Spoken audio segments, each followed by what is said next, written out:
Yes, Charlie, don't surf. It's me, TONIK TZW. We're here in the Charles Martel second in a series of videos that I clipped from my grind to get up to the Tier 8 San Luis.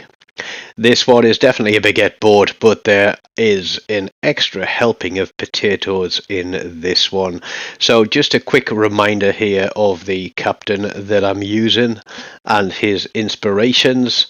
And looking at the team sheet, we've got 1, 2, 3 destroyers, a few cruisers and a few battleships, so quite a balanced game. So let's get into it. We start across here on our home cap, and this was in the early stages of the grind where all I had for a camo was the stellar camo, and the pew pew pew of the guns in this one got so annoying that I actually went and melted a load of camos into paint, and I put the hunter camo onto this one, which looks much better than this one. And I honestly think that this is just designed to give people epileptic fits, because when you explode, not a spoiler alert, the huge explosion and flash and things is absolutely ridiculous. But it was all we had to start, and I normally play my destroyers, and one of the things that I look for in a match, if I'm in anything other than a destroyer, is how our destroyers are playing. Now we've got the Tier 7 Italian, I think it's called the Louis Torrigo here, and his performance is going to leave a little to be expected, because we are spotted straight away. We can see where our ring is. That's on Charlie cap, so I have no doubt we've got a destroyer pushing straight down the middle to spot, while our destroyer is going all the way around the outside. The guys that spawn in the centre have all headed across to Charlie. We've got the bulk of the team across there. We've had one ship come this way with us, and so 2 cruisers, a battleship and a destroyer. We should be able to do a decent job. But no, look, Red Team's destroyer has come straight through the middle of the map. And so I've indicated there to the destroyer to say, hey, look, can you come back, because there's a destroyer here that we can't see. And looking at the fact there's a smoke screen there with a lot of AP coming out of it at a rather rapid rate, that's telling me that the Plymouth is there, and that Plymouth can absolutely shred other cruisers, and it can bring down a battleship in a minute or two. I decide that I'm going to have to try and push this cap if I'm going to do anything. You'll notice I've got the main battery reload booster equipped here. I later changed that to sonar as I progressed with this boat. It's 6 and 2 3s to coin a term. Yes, you get the reload booster. There's the ZF6. Let's get some shots on him. And he pops his smoke screen. He's obviously got a very fast reload. We're going to put some torpedoes out there, and then we're going to turn. We did see his torpedoes go off to the right hand side, so we've got a little bit of time before he reloads, and then we are straight onto him again, and we get a kill with first blood. So we're feeling confident here. We managed to save our capture point. Now I'm thinking, okay, is our destroyer going the long way round onto their home cap? We've secured the contested cap on the left side of the minimap. We've got 5 ships out there. It is 9 ships against 8. The confidence is high. I repeat, the confidence is high, especially when the Bismarck absolutely deletes the Plymouth. That was an absolutely beautiful shot. So the guys out there are holding Charlie Cap, but we do lose Fiji to a full send from the Brandenburg.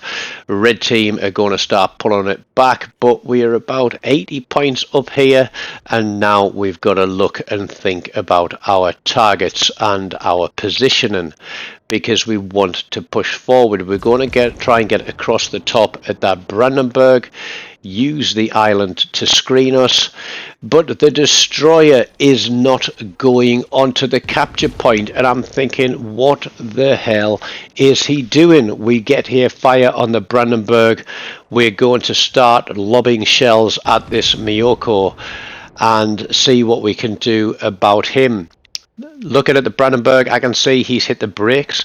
Now what I'm doing here is turning out, because the Miyoko's torpedoes are very long range. I think it's a base of about 10 kilometers. So we're going to try and get another fire on that Brandenburg. And I kind of wish I'd stayed on this Miyoko. And I really do wish that our destroyer had used one of the two brain cells inside his head to come and take this capture point. But he's running out wide. I think he's playing the torpedo game, and just, oh god, I'm honestly shaking my head. This other cruiser is sailing broadside to the Florida. We get some hits on him. We're going to pile the pressure on. We're targeted by one, but with 3 ships out here, I don't know who is shooting at us. And as I said in the earlier video where I did a review of the build on this ship, one of the issues that I find with this is the low velocity of the shells means you really are having to aim off. And look at how agile that Florida is. The torpedoes from the Miyoko run out, and so I was right to just turn away from those a little bit. We're going to stay on the Florida. We're on to the capture point now. It looks like on the left side of the minimap, red team are trying to push back. We've lost 4 ships now, but yeah, what do we do?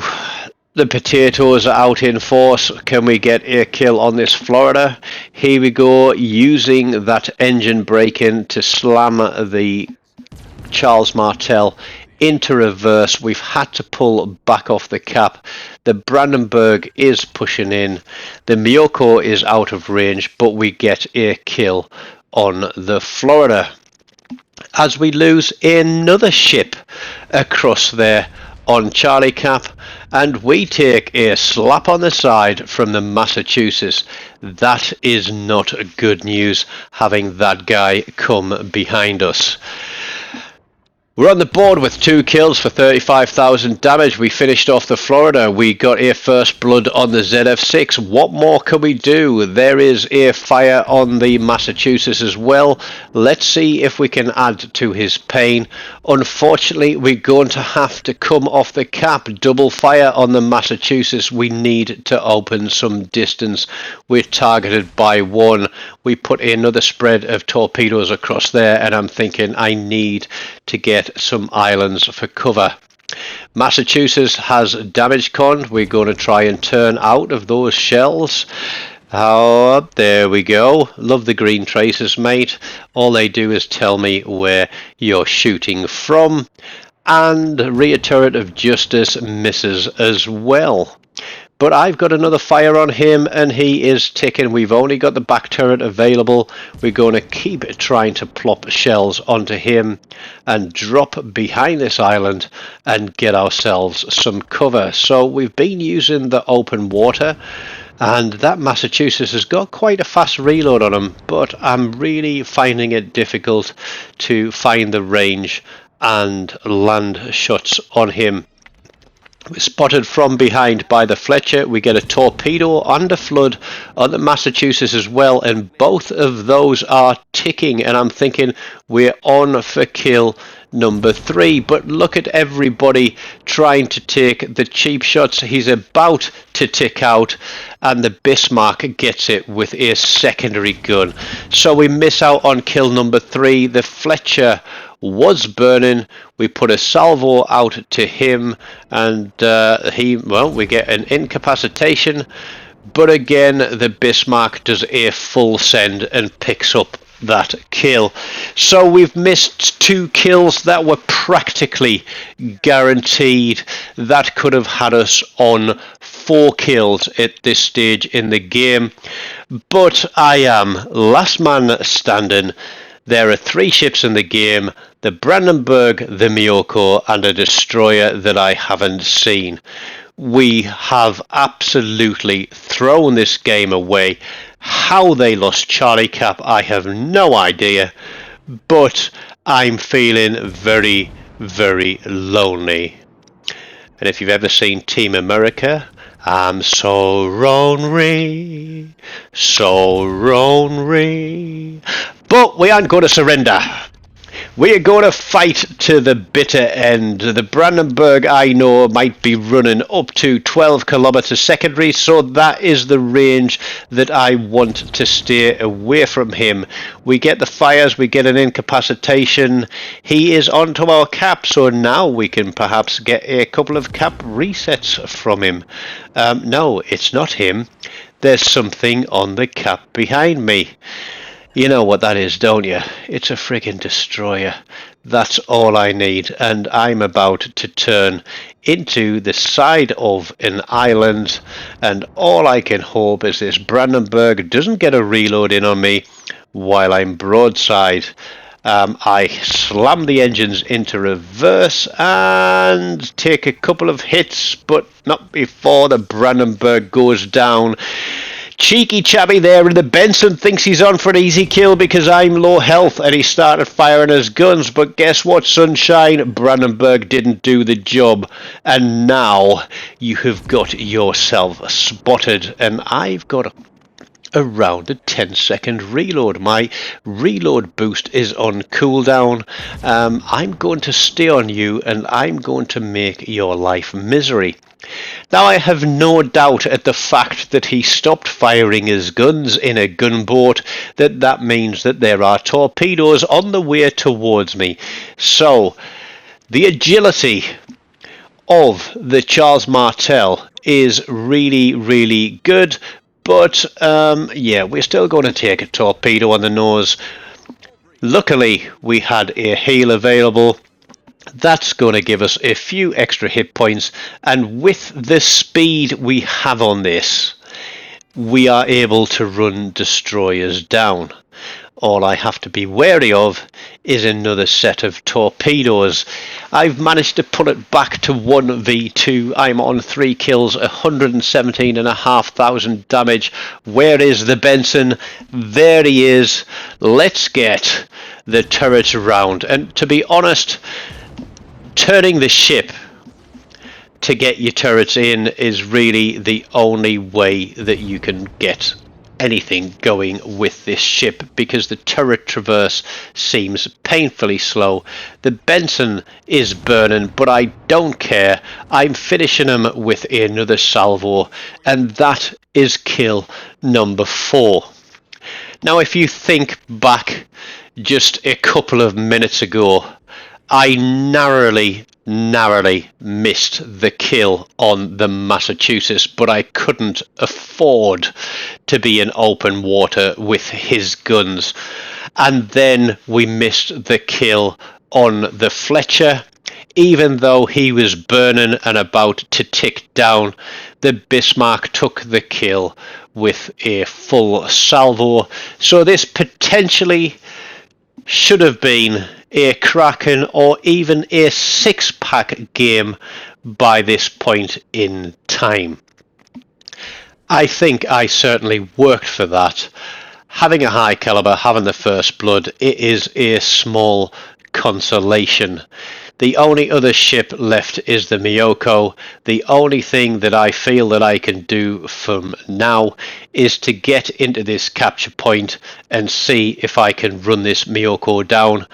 I was bitterly disappointed in myself that I didn't push that Miyoko harder and take that kill for what could have been 7 had we fought just a tiny little bit differently. I was absolutely kicking myself that I hadn't picked up a Kraken at this point in the game, because it would have made a lot of the frustrations of grinding this ship a lot easier to bear. That guy has very low concealment. I know he ran to the back of the map, but the clock is against us, not so much for the cap, but for taking the win. I do fire my guns to see if I'm detected. I'm not, and that means that he is much further away than I could ever anticipate, and I'm bitterly disappointed that that game ended in defeat. 122,000 damage, 4 kills, 11 fires, 1 solo cap, 10 cap resets, and this was the bitter pill. 2,162 base XP on a defeat. That would have been a 3,200, perhaps higher game, perhaps even a 3,500. I mean, we beat everybody on the red team bar the top spot. Sometimes you win, sometimes you lose, sometimes you can fight all you want and still come top of the board but bottom of the pile. Let me know what you thought of that one. Smash the like button, leave me a comment, subscribe, and take care of yourselves until next time.